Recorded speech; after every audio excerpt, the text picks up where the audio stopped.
লাখো মানুষ নিজের ঘরবাড়ি হারিয়েছে। রাস্তার কুকুরগুলোর সাথে গৃহপালিত পশুগুলো দাঁড়ানোর জন্য এক টুকরো মাটি পাচ্ছে না। যেন এক দুর্বিষহ সময় পার করছে বন্যা কবলিত মানুষগুলোর আহাজারি, ঘরবাড়ি ছেড়ে চলে আসা, এমনকি নিজেদের প্রিয়জনকে কবর দেবে সেই মাটিটাও পাচ্ছে না কেউ। আপনি বলুন তো এটা কেমন বিচার? যেখানে সোশ্যাল মিডিয়াতে ঝড় উঠেছে যে তারা কখনো আমাদের বন্ধু ছিলই না। তবে এটা কিন্তু নতুন কোনো বিষয় নয়। প্রতি বছরই ভারতের তৈরি এই মানবসৃষ্ট বন্যার কারণে আমাদের বাংলাদেশিদেরকে ভোগান্তি পোহাতে হয়, কিন্তু এবারেরটা যেন খুব বড় পরিসরে হয়ে গেল, তাও একদম আচমকা। যার কারণে ভারতের বিপক্ষে বাংলাদেশের মানুষের একটা বিক্ষোভ তৈরি হয়েছে, যা সোশ্যাল মিডিয়া খুললেই দেখা যায়। আর এই বিষয়টাকে দেখতে পেরে গতকাল একটা ব্রিফিং এ জানানো হয় ভারতের সেই ড্যাম থেকে নাকি ইচ্ছাকৃতভাবে পানি ছাড়া হয়নি, স্বয়ংক্রিয়ভাবে সেটা চালু হয়ে গিয়েছে। রাষ্ট্রীয় অতিথি ভবন যমুনায় প্রফেসর ডক্টর মোহাম্মদ ইউনুসের সঙ্গে একটা বৈঠক করেন ঢাকাস্থ ভারতীয় হাইকমিশনার প্রণয় কুমার ভার্মা। এ সময় বন্যা এবং দুই দেশের স্বার্থ সংশ্লিষ্ট অনেকগুলো বিষয় নিয়ে আলোচনা করা হয়। পরে সেই সন্ধ্যাবেলায় এই বিষয়টা নিয়ে তথ্য তুলে ধরেন প্রধান উপদেষ্টার প্রেস সচিব শফিকুল আলম। তার কথা অনুযায়ী ভারতীয় হাইকমিশনার প্রণয় ভার্মা বলেছেন, ভারতের ত্রিপুরায় এতটা পরিমাণে বৃষ্টি হয়েছে যে ওটা ভারতের ধারণারও বাইরে ছিল, যেখানে কোনো এক সময় অতিরিক্ত পানির উচ্চতা এবং চাপ বৃদ্ধি পাওয়ার কারণে সেই ড্যামের স্বয়ংক্রিয় প্রক্রিয়ায় বিপজ্জনক মুহূর্তের কারণে গেট খুলে যায়। এমনকি তিনি সেই ব্রিফিংয়ে আমাদের ভারতের বিপক্ষে সোশ্যাল মিডিয়ার পোস্টগুলো নিয়ে বেশ দুঃখ প্রকাশ করেন। কিন্তু এখানেই চলে আসে আরও একটা প্রশ্ন। আমরা মেনেই নিলাম যে ভারতের কারণে যে আমাদের ক্ষয়ক্ষতি হচ্ছে, এখানে ভারতের কিছু করার ছিলই না।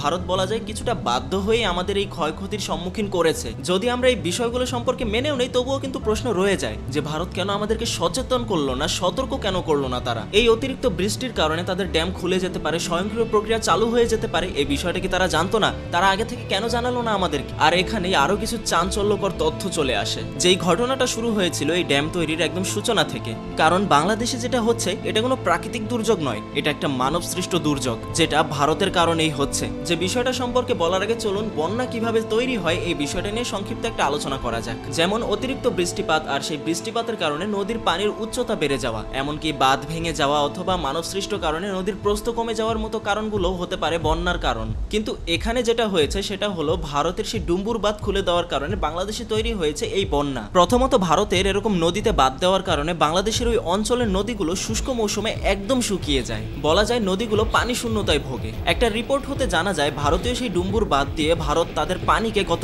31 বছর ধরে নিয়ন্ত্রণ করছে। বলা যায় 1993 সাল থেকে এখন পর্যন্ত কখনোই ভারতের সেই বাঁধের কারণে বাংলাদেশের এই অঞ্চলের নদীগুলো নিজের স্বাভাবিক পানি পায়নি, যার কারণে নদীগুলো ধীরে ধীরে তার ধারণ ক্ষমতা হারিয়েছে আর তার গভীরতাও ধীরে ধীরে কমে গিয়েছে। নদীগুলোতে চর জমেছে, এমনকি মানুষগুলো ওই রকম ভাবেই বাঁচতে শিখেছিল। আমিও মানছি যে ত্রিপুরায় অতিরিক্ত বৃষ্টির কারণে তাদেরকেও বন্যার মুখোমুখি হতে হয়েছে, তাদেরকেও ক্ষয়ক্ষতির সম্মুখীন হতে হয়েছে।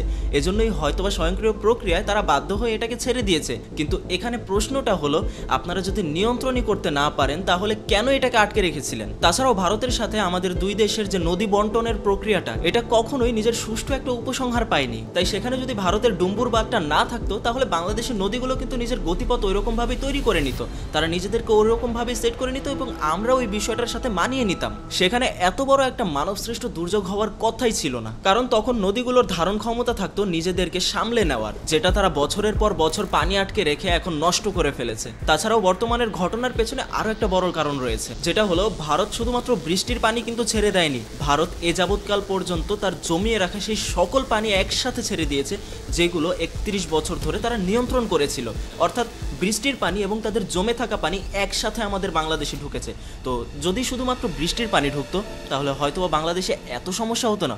ভারত যেই পানিগুলোকে আটকে রেখেছিল সেই পানির সাথে বৃষ্টির পানি দুটো মিলে এতটা পরিমাণ হয়ে গিয়েছে, আর এত অল্প সময় এতটা পরিমাণ পানির ধারণ ক্ষমতা ছিলই না আমাদের কাছে। ঘটনা হলো কি জানেন? আপনি মনে করেন একটা মানুষকে জেলখানায় আটকে রেখে দিলেন, তাকে ঠিকঠাক মতো খাবার দিলেন না, দিনে একটা করে রুটি দিলেন, তো 1 বছর পর তার পেট তার গলা ওইরকম ভাবেই তৈরি হয়ে যাবে। তো আপনি যদি তাকে 1 বছর পর তাকে এত বড় একটা বার্গার এনে দেন আর তাকে বলেন যে 1 কামড়ে খেতে হবে, সে ভুলেও পারবে না, কারণ তার পেট তার গলা ওইরকম ভাবে নিজেকে মানিয়ে নিয়েছিল। তো সেখানে ঘটনা হয়েছে এখন এইরকম। তাছাড়াও এখানে আরো অনেক বিষয় রয়েছে যেখানে আমি অল্প জ্ঞান নিয়ে আমি তেমন কিছু মন্তব্য রাখতে চাইছি না, এক্সপার্টরা বলতে পারবে সেগুলো। আমি শুধুমাত্র সোশ্যাল মিডিয়া আর বিভিন্ন নিউজ অ্যানালাইজ করে যতটুকু বুঝতে পারলাম, যতটুকু জানতে পারলাম, ততটুকুই আপনাদের সামনে তুলে ধরেছি। তো এই বিষয়টা সম্পর্কে আপনার মতামত কি, অথবা আমার যদি কোথাও ভুল থেকে থাকে তাহলে অবশ্যই আপনি কমেন্ট বক্সে জানাতে পারেন। নতুন হলে ইউটিউবে সাবস্ক্রাইব এবং ফেসবুকে ফলো করে আমাদের জুম বাংলার সাথেই থাকুন। নিয়মিত বিভিন্ন আপডেট খবরাখবর পেতে জুম বাংলার অফিসিয়াল নিউজ পোর্টাল zoomBangla.com লিখে সার্চ করুন।